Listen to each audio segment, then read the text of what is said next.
Pessoal, dando continuidade ao assunto, propriedades da matéria, agora vamos ler, né? Eu vou ler para reiterar, né, a explicação anterior. Então, como a gente disse, extensão, né? É a propriedade que a matéria tem de ocupar lugar no espaço, ou seja, toda a matéria ocupa lugar no espaço, que corresponde ao seu volume. Então, o volume é o espaço que o corpo ocupa. Então, por isso a gente entende extensão. Massa corresponde à quantidade de matéria que forma um corpo. Para medirmos a massa, utilizamos uma unidade de medida, que é o quilograma, né? A principal, quilograma. E densidade, o que é isso, né? É uma propriedade específica da matéria. E ela representa uma relação matemática entre massa e volume, né? Então tá aqui D de densidade, M é a massa que você mede numa balança, o volume é uma medida, né, do espaço que o corpo ocupa. Para tanto a gente usa expressões matemáticas, uma régua, um instrumento, né? Mais adiante a gente vai ver um pouquinho sobre como calcular a densidade de um corpo. Inércia, a gente já disse, vamos ler. Naturalmente, os corpos têm a tendência de manter o seu estado de repouso e de movimento em trajetória reta. A medida da inércia corresponde à massa de um corpo.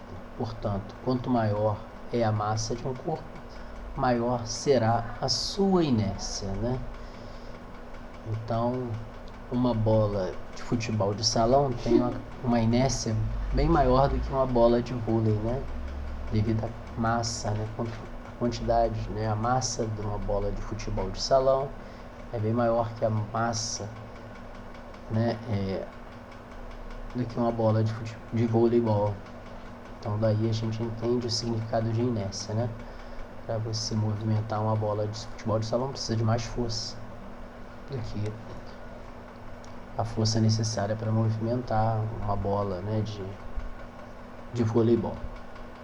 Elasticidade a gente explicou, mas vamos ler, né? É a propriedade que o corpo tem de voltar à sua forma inicial, cessada a força que estava sendo submetida. Bom, então aqui as propriedades gerais, né, da matéria. Propriedades específicas, vejamos, né, o conceito. Organolépticas, vem de órgãos, tá certo? São propriedades pelas quais certas substâncias impressionam os nossos sentidos. Calor, ou melhor, a cor, o sabor, o brilho, né, o odor, né, são propriedades organolépticas, tá? Tem a ver com nossos 5 sentidos. A cor, né, gente, pela visão, né, determina. O sabor, pelo paladar. O brilho também, pela visão. O odor, pelo olfato, né? Então são propriedades específicas. Tem as propriedades químicas da matéria, né, que são aquelas que se caracterizam quimicamente. Vale destacar, por exemplo, a combustão, a hidrólise, né?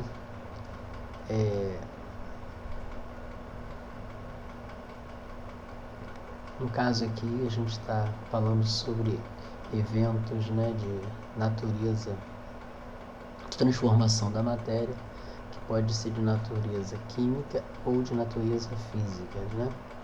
Então, as mudanças físicas são aquelas que acontecem a nível sem transformação das estruturas íntimas da matéria. A gente viu isso lá no início, né, da nossa apostila, e aqui isso está aparecendo para efeito de caracterizar, né, o fenômeno, as ocorrências de natureza química e física, né? Então, lendo aqui, físicas são as propriedades que caracterizam as substâncias fisicamente, diferenciando-as entre si. As mais importantes são ponto de fusão, ebulição, solidificação e condensação. Então a gente vai analisar mais adiante a situação da água, né, da molécula da água, essa substância tão importante para todos nós. Então a gente vai ver o que significa ponto de fusão, ponto de ebulição, ponto de solidificação e condensação.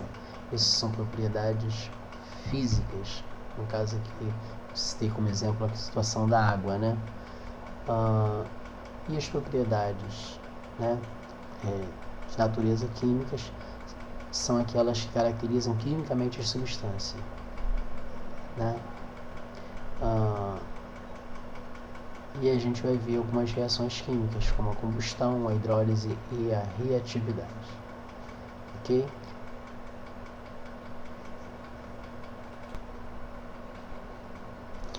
Então, pessoal, no vídeo anterior a gente estava conversando sobre as propriedades da matéria, né? E terminamos assim falando sobre fenômeno físico e fenômeno químico. Então temos duas representações aqui ótimas, né, para a gente sempre lembrar sobre esse aspecto, né?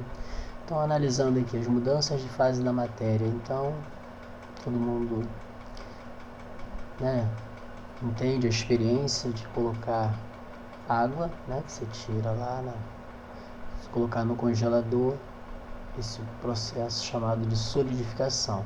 Então aqui é H2O, molécula de água, né? Aqui H2O, molécula de água, da mesma forma. Esse processo é a solidificação.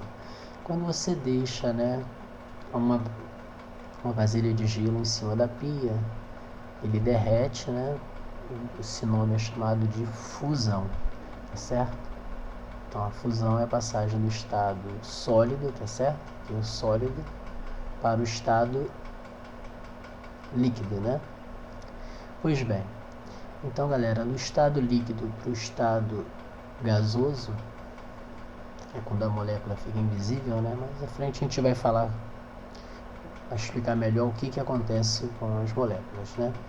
De modo que essa transformação, quando você bota a roupa no varal, a roupa molhada, né? A roupa cheia de água, né? A roupa molhada, se coloca no varal, ela seca. Por quê? Porque acontece a vaporização. A água que estava no estado líquido na roupa passa para o estado gasoso, estado invisível, né? De modo que a gente sabe, né, que a chuva é resultado de um processo de liquefação, que significa a passagem do estado gasoso, né, ou seja, a água, né, que está no estado gasoso. Inicialmente ela forma as nuvens, que é água no estado líquido, né? Então as nuvens são feitas de finas gotículas de água. Então uma nuvem, de fato, uma nuvem é água no estado líquido. Mas essas gotículas, né, essas gotinhas muito finas de água, elas se juntam e, né, aumenta de volume, né, aumenta a sua massa, e por isso a gente percebe, né, quando as nuvens estão bem cinzentas, a eminência, né, da chuva, quer dizer, quando a nuvem está bem cinza é sinal de que a água vai descer. Quando a nuvem está bem branquinha, né, significa que as gotículas de água estão muito finas, né, e, né, só com o tempo, né, que essas gotículas se juntando devido à influência da temperatura vai promover aí a precipitação, né, que a gente chama de chuva, tá certo? Esse processo é a liquefação, ok? Curiosidade, a gente aqui embaixo tem, ó, sublimação. O que é isso, né? É a passagem do estado sólido para o estado gasoso, né? Isso acontece, por exemplo, você já deve ter quem nunca viu, né? Mas naftalina, o que é isso, né? Umas pedrinhas que o pessoal usa no banheiro, né? Masculino ou feminino também, né? Mas enfim, essas pedrinhas, elas passam pro estado gasoso automaticamente, liberando o cheiro, né? Essas pedrinhas de naftalina eram muito utilizadas antigamente junto de roupas, né? Assim, no guarda-roupa, porque o cheiro forte afasta, né, a traça, algum inseto que possa causar problemas ali, né, nas roupas. Bem, galera, tem aqui, saiba que, né, no processo de mudança de fase da água, as moléculas não sofrem transformações, ou seja, as mesmas moléculas que formam o gelo podem passar para o estado gasoso sem que haja mudança na estrutura íntima da matéria. Então, as moléculas, no caso da água H2O, permanecem sem qualquer alteração. Agora a gente vai analisar aqui a fotossíntese, né? Então, H2O, que nem falei, é água, tá certo? Então, aqui tem o símbolo da água, ó, H2O. A gente mais adiante vai entender o que significa, né? O H, o que significa o O. São símbolos, né? Do que a gente chama átomos. Os átomos, eles se combinam e eles é que formam a matéria, o mundo que a gente vê, né? E não vê também. No caso, a gente não vê o gás carbônico no ar, a gente não vê a água no ar, né? Então, o ar que a gente respira está cheio de água, H2O, e cheio de gás carbônico. De modo que as plantas, né, elas conseguem transformar gás carbônico e água em alimento. Tá aqui, ó, C6H12O6.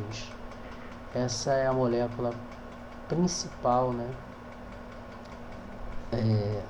que forma os alimentos. Essa molécula é chamada de glicose, o nome comum, açúcar. Então, essa reação, chamada fotossíntese, produz, além do alimento, C6H12O6, que é o açúcar, além de produzir alimento, também produz o oxigênio que a gente precisa.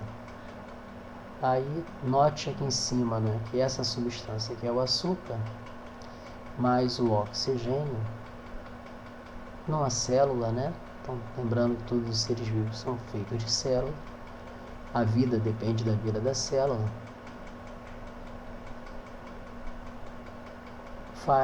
né? Então, dentro da célula a gente vai ter a situação do açúcar mais o oxigênio se transformando em gás carbônico e água.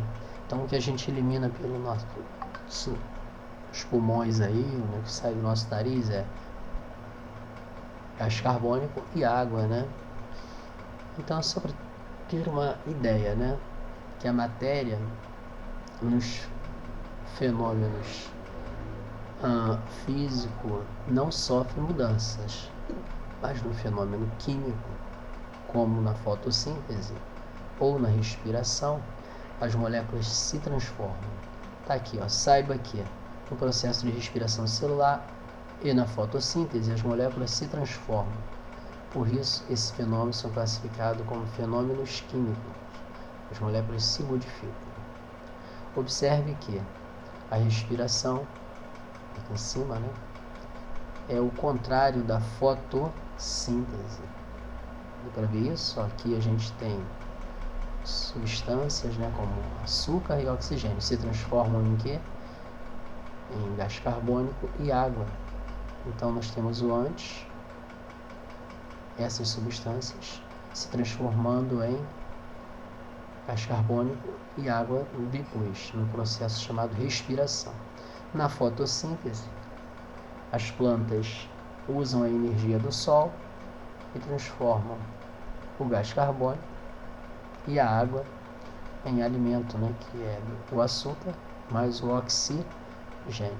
Então, ficou claro? Então, observe que a respiração celular é o fenômeno contrário da fotossíntese. Então, galera, a gente vai continuar a ouvir a explicação, né? Continuar a explicação da apostila no próximo vídeo.